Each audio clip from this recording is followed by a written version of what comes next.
Hall of Famer Willie Edel here, opening his very first pack. He was sitting 2 seats to the right of, no, to the left of Seth Manfield. There was Eduardo Sedgwick sitting in between them. But if you've just watched the draft of Seth Manfield, well, the booster, he will pass. 2 seats down, they will arrive at Willie Edel. So we'll see how he will navigate this draft. Yeah, talking to Eduardo after his last draft. In Eduardo's last draft, he was red-blue spells. May signal a slight preference for him. I know that he likes the blue cards a lot. We'll see whether or not that pans out in terms of what gets passed to Willie. So in this booster, I really see, a Tamio. Well, that is a very powerful planeswalker. Only problem, 3 colors of mana. That's pretty tough in this format.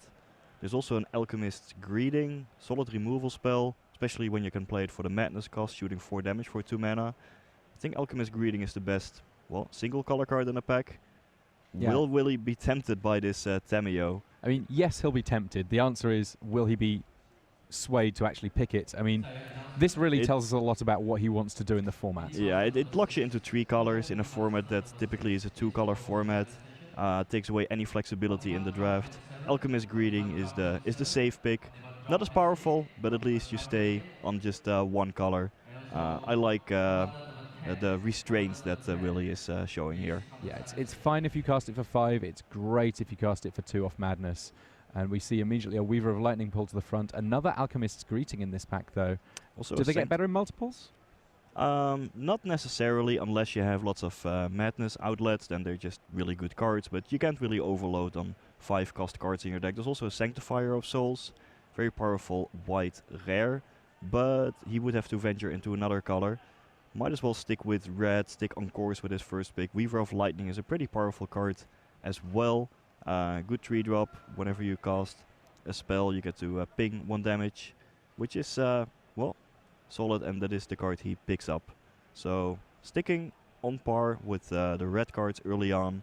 1 Alchemist's Greeting, 1 Weaver of Lightning. Already some synergy in there, that way you can even ping down a 5 toughness creature. Well, already we see another reason to stay in red there. Galvanic Bombardment, a very, very powerful removal spell. 1 red mana, 2 damage to target creature, but then subsequent copies of Galvanic Bombardment doing incrementally more and more damage because it's 2 plus the number of copies of the same card that are in your graveyard. Super efficient. It's just the best card in the booster. It's in the colors that Willie was already in, so looks like he is settling in nicely into a red deck. A red deck with perhaps some focus on spells with his Weaver of Lightning. But so far, red seems to be locked up. Being past the Galvanic Bombardment is a signal that the color will be open. And I like not being in a second color before the 4th pick because it just means there's a bit of flexibility there. He sees an Ulvenwald Observer, that a big 6/6 for 6 that when creatures with a toughness 4 or greater die, he's going to get a chance to draw a card. Yeah, the best card in red is Board Hostility, which is fine, but nothing too special. There are 2 good green cards next to the Ulvenwald Observer. There's also Prey Upon, both of which are powerful. Maybe kind of a signal that green is open, since both are quite a bit more powerful than the Board Hostility. I wouldn't fault Willie for taking green here. The card he took was Prey Upon in the end, after taking a while to decide between the Observer and the Prey Upon. Going for the cheaper removal spell. 6 mana is still a lot. Well, Midnight Scavenger, a nice one in black. I mean, obviously, not wanting to move around too much in terms of colors, but if we look in this pack, we don't see anything much going on in either red or in green. Well, there's a Blood Mist in red, which is okay. Geistfield Scarecrow. Especially after just picking up a Prey Upon, you need some creatures with high toughness, high power. Geistfield Scarecrow, a 4/4 for 4 mana. That is a solid pickup. It also means that Willie can stay somewhat open as to what colors he will be drafting, because it's an artifact. And of course, for those of you building Reaper King decks for your commander, it's another Scarecrow that's pretty solid. So let's see here, Laboratory Brute, kind of a medium card. Not much in the way of playables in this booster. There's a Lunarch Mantle, Cultist Staff, Spectral Reserves, but no standout really. No good playable red card. The best green card is Woodcutter's Grid, which is not the most efficient pump spell. This is a tough spot. Yeah, I mean, Spectral Reserves and Laboratory Brutes, probably the 2 best cards in the pack, and not much after them. And at this point, Willie might be starting to think, where are my signals? What am I meant to be doing here? Where's the power? Yeah, he's just staying open, just taking some cards and seeing where he will end up, trying to find his footing. Olivia's Dragoon is the best card in this booster. It even works quite well with his first pick, Alchemist Greeting, as a madness outlet. Yeah, there's nothing exciting in red or green. Stancia Innkeeper being the best red card. It's just a medium 4-drop. Yeah. I like taking the Olivia's Dragoon. It is not a really clear signal, but hey, it was the best card in the pack. Might as well pick it up and see where the draft leads you. Yeah, it definitely has upside. Prying Questions is unlikely to make it, but Skizzdag Occultist, that one, or Skizzdag Supplicant, sorry, that could do some good work here. It's another madness outlet. If you're wanting to be aggressive, it can certainly get things going. It's not a vampire, so if you're planning on being the real vampires deck, then maybe not doing too much. But when you get right down to it, the vampires deck doesn't need to have that many vampires to get things going. It's more a sort of state of mind than anything else. It's more of a madness deck, and hey, Weirded Vampire is a perfect card with madness. Especially with, say, the Skizzdag Supplicant or the Olivia's Dragoon. You can just play it at instant speed, potentially even ambush an attacker. Yeah, so some black cards flowing here, and it seems like Willie is settling into a red-black deck. He has taken some time to find his footing in the draft, dabbling into green, dabbling into blue, but now a Rise from the Grave. Black-red seems to be open. Well, at least black near the end of the pack. He hasn't seen much in the way of red in the last couple of boosters, but he has a couple of good red cards. He cut off red, so he can probably expect a good second booster with some red payoff. So far so good. Field Creeper there to pick. Field Creeper a fine pickup. It's one of those cards that doesn't look so exciting, but 2-drops are important, making sure you get that early aggression, and also potentially setting up for a little bit of delirium if the packs fall that way at very low cost. Yeah. Cultist Staff being the pickup. A playable, an okay equipment. Now to red cards that are nearly unplayable. Distemper of the Blood being the pick. Hey, when you have enough madness outlets, it could become playable. And Prophetic Ravings, well, a clear last pick, because it doesn't really do enough to warrant the investment of a card. No, I can't imagine the deck that is desperately in need of haste and an extra way of discarding cards. But so far so good. I think he'll put the green and the blue cards to the back, indicating that he is planning to draft a black-red deck at this point. And, well, seems like these colors are fine for the seat that he is in. So far he has drafted an okay curve with at least 1 2-drop, 1 3-drop, 1 4-drop, a couple removal spells, some synergy between madness outlets and madness cards. So this is shaping up to be a perfectly acceptable black-red deck. Black-red actually the archetype that I've been drafting the most over the last few days, and with a relatively good set of results. It's just one of those things that there's a lot of removal in black, a lot of removal in red, and then some efficient, effective attackers. So I'm pretty excited to see how this one goes. Let's hope that Willie can open probably a little bit more removal to start things off in pack 2. That tends to be the thing that's most at a premium and sort of scalped by other decks that are looking to be in those colours. So Weirded Vampire, that's okay. Yeah, not really a card you want to first pick. Ruthless Disposal. That's better. He doesn't have many good creatures to sacrifice to it, but giving -13 to 2 opposing creatures, I think the Czech players have been calling this card Plague Wind. It's not quite that powerful, but because it does come at a substantial cost, especially if the opponent has a counter spell. Wow, that's a blowout. But if you manage to resolve this, perhaps sacrificing a 2-drop creature that by the time you get to the mana for Ruthless Disposal doesn't do all that much anymore, it can really swing the tide of a game. And I've had games where you cast Ruthless Disposal, you discard a land, you sacrifice a creature, you've now got a sorcery in the graveyard. Setting up Delirium with this is not actually greatly difficult, even if you're not able to do cool things with Madness on that discard. Yep. Even if it does nothing extra, though, it is a card that's just going to set things up to massively put you ahead on board. You get rid of your worst cards for their best cards. And another Galvanic Bombardment. You know, these things do get better in multiples, and even if you only had the one, it's still a shock for creatures, which is a pretty great start. Yeah, it's I think the best common in black and red, and in Eldritch Moon, it's kind of the payoff that really received for heavily cutting red at the beginning of the first pack. The player to his left almost certainly is not drafting red, so hey, then you get past a premium removal spell, efficient, 1 mana only to deal with, well, a 2-drop, or perhaps if he draws a second copy, you can even deal with 3-cost or 4-cost creatures for just 1 mana, not only trading off equally in terms of cards, but also getting ahead on mana. A few nice ones here. A Dusk Feaster, the one that's been pulled to the front there.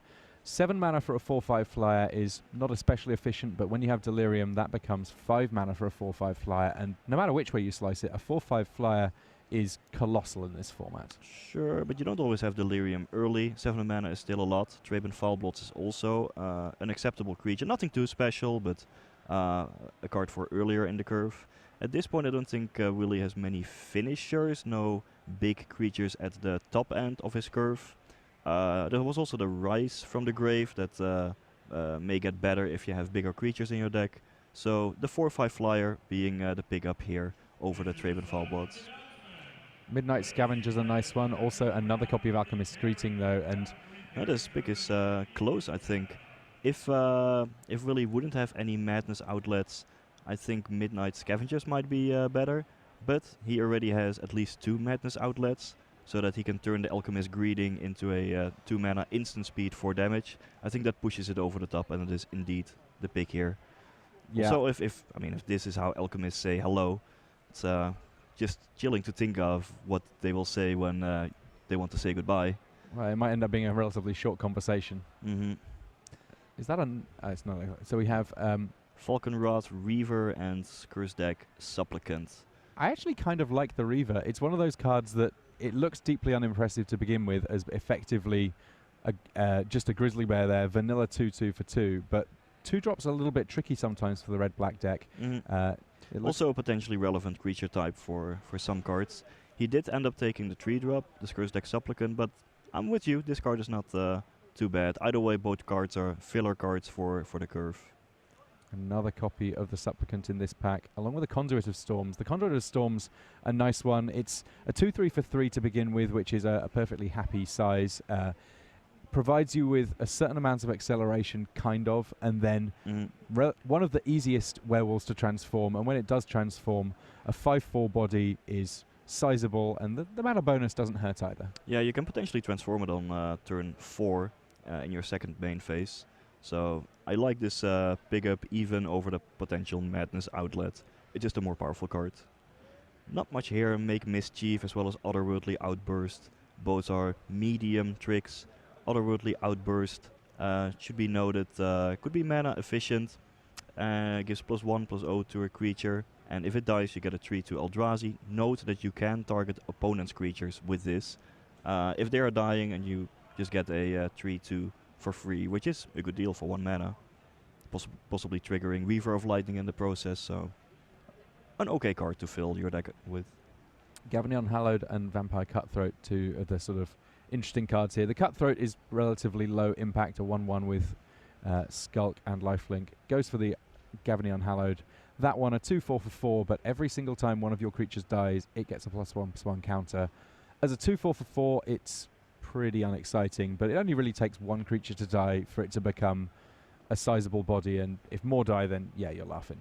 Not much here. Stancia Banquet if he wants to stay in color, but that is kind of a weak card. He just hates it of the Horde Swarm.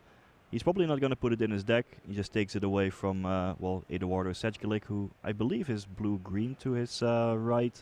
But yeah, the red card would not be ending up in Willie's deck. So might as well take away the best card in the booster. Well, I mean, if Eduardo is blue-green, then he would have loved to have seen that grapple with the past. Does not wheel it, though, as Willie Edel respects the instant enough to take it away from some other player. Yeah, hate drafting, not a strategy you should put into practice too often. Only do it when there's no good playable for your deck remaining in the booster.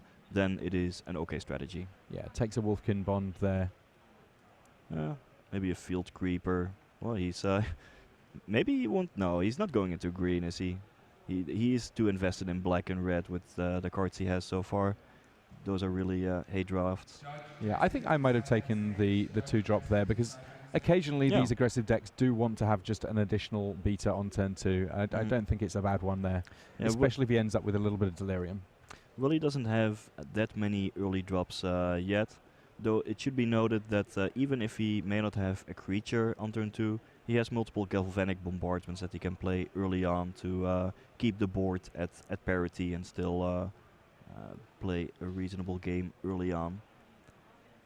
Well, so far it looks like an okay deck. I'm not really sure how he is sorting this exactly. Looks like it's a removal up front and then our creature yeah. curve. Just there we go. trying to figure out if there's particular costs that aren't being well represented. I mean, the field creeper, I mean, all you need to do is look at the top end of your curve and say delirium does matter to me a little bit for me, for the field creeper to be an easy inclusion for me. Rise to the Grave's an interesting one. It's one of those cards that varies in value a lot based on just what creatures have hit the graveyard over the course of the game. Remember, of course, that you can get your opponent's bombs as well. That makes it really good in sealed deck. How good it is in draft, a little bit more variable. Yep. Well, looking at his curve, he was lacking some 2-drops, only having 2 and relatively one relatively weak one. One perfect pickup would be Arrow Falcon Wrath, a 2-drop that would also give a Madness outlet for his deck. This is a weak booster. Traben Gargoyle, it's medium. Rancid Rats, not so great. Pyrehound. Pyrehound's actually okay here. It's okay, but really already has several 4-drops. He can't really play all of them, but perhaps it is the best card for his deck still. One way or another, not a great booster to open. Yeah, the Thraben Gargoyle, it's not really doing what his plan is looking for. Rancid Rats is a pretty happy little one, but I like the Pyrehound here just because it represents a little bit more power. Looks like he did go for the Rancid Rats after all, filling up the 2-drop slot that he was lacking some early plays in. And when you want to fill up your mana curve, he already had a bunch of 4-drops, so that's okay. Reduced to ashes, of course. It's one of those things where you don't mind just having more removal. Another 2-drop here, though, in Ravenous Bloodseeker and a deadweight. So now here's the decision. Do you want a solid extra Madness outlet and 2-drop? I think you kind of have to when you've got 2 Alchemist Screeting, right? Deadweight may be the more powerful card in the abstract, but this is not a vacuum. This is pack 3. And thanks to the Madness cards that Willie already has, as well as the arguable hole in his curve, that Ravenous Bloodseeker is the better pick for his deck at this point in the draft. So, not the best very first pack that he opened, but at least he got a good card. Next, so far, so good. There we see the Bloodseeker. Discarding a card to give it +2/-2. In some respects, the discard a card bit, the really exciting bit on the 2-drop there. Well then, this is not going well for Willie Edel. Jewel Shot, Wicker Witch being the picks maybe.